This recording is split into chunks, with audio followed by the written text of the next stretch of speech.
Today I'm going to tell you about 5 supplements I no longer need because of the carnivore diet.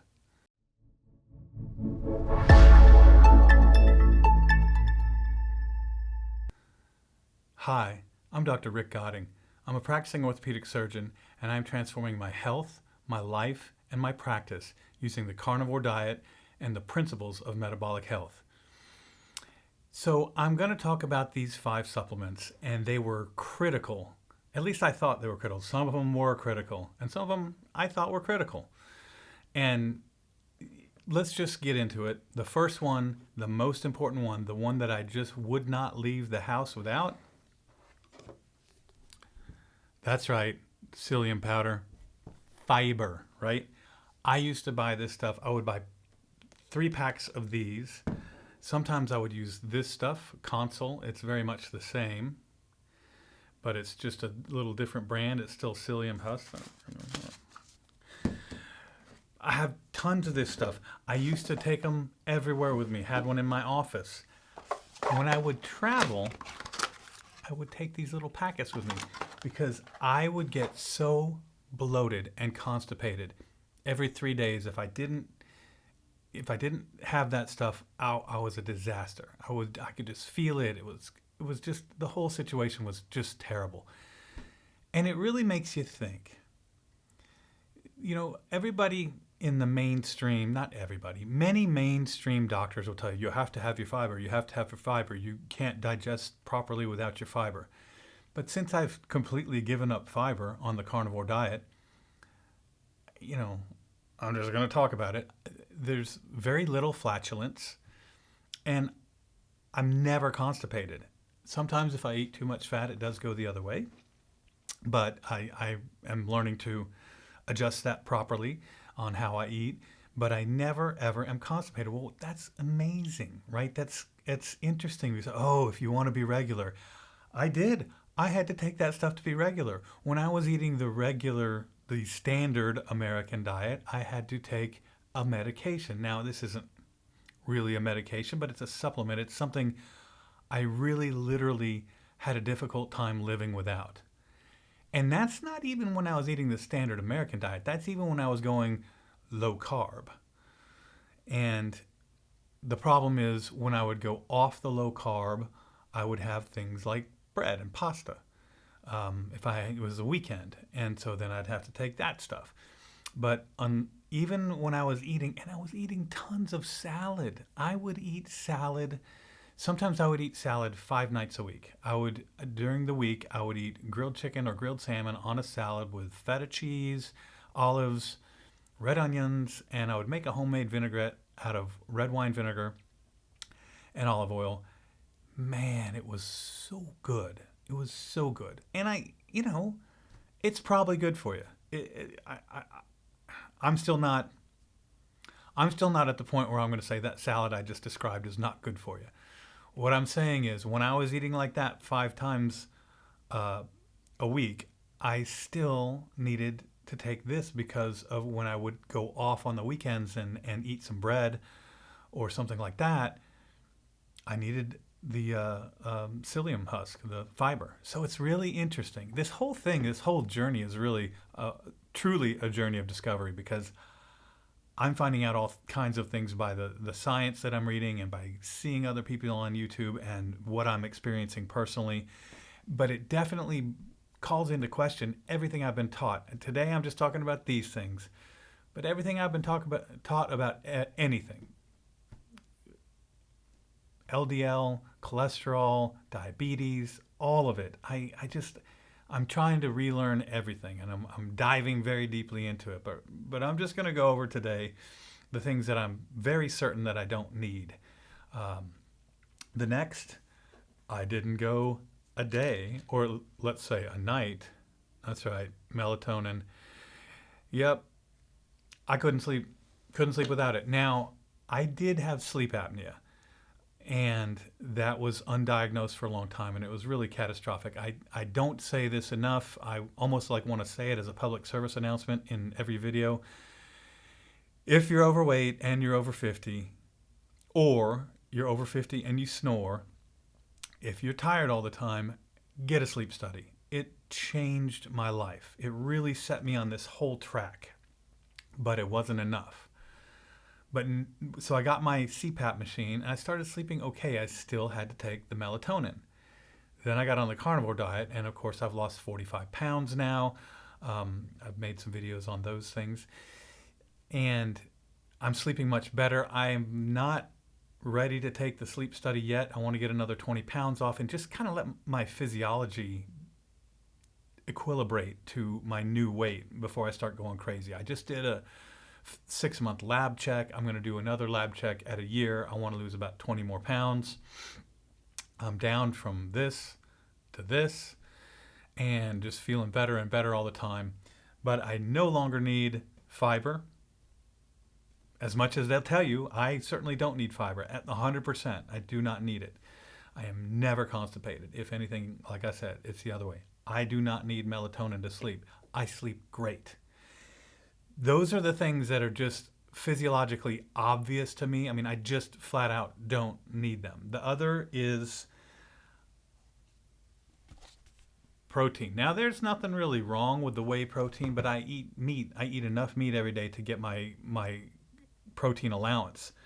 I will say, again, I don't necessarily think whey protein is bad, but even this stuff, because part of the carnivore diet is it's a diet of elimination. And the things that you're eliminating are all the things. I eat meat, butter, eggs, and salt. And I drink coffee with heavy cream, and occasionally I'll cheat and have a Celsius. Otherwise, it's water, usually with bubbles in it. But the stuff that's in this, okay, whey protein concentrate, not bad. Native micellar casein, that's protein that's probably okay. Cocoa, chocolate, cocoa, just for flavor. Natural flavor, salt, sucralose. I don't think sucralose is bad. It seems to be like it's pretty reasonable, but again, it's another thing. It's not natural. It's a bit of a toxin. It's not as bad as saccharin, and then xanthan gum, cellulose gum, and guar gum. I don't know. I mean, it's not that bad. I wouldn't say people shouldn't take it. I don't need it because I get enough protein. I am considering starting to daily supplement with essential amino acids. I'm trying to do a lot of research on do I need that if I'm getting enough protein?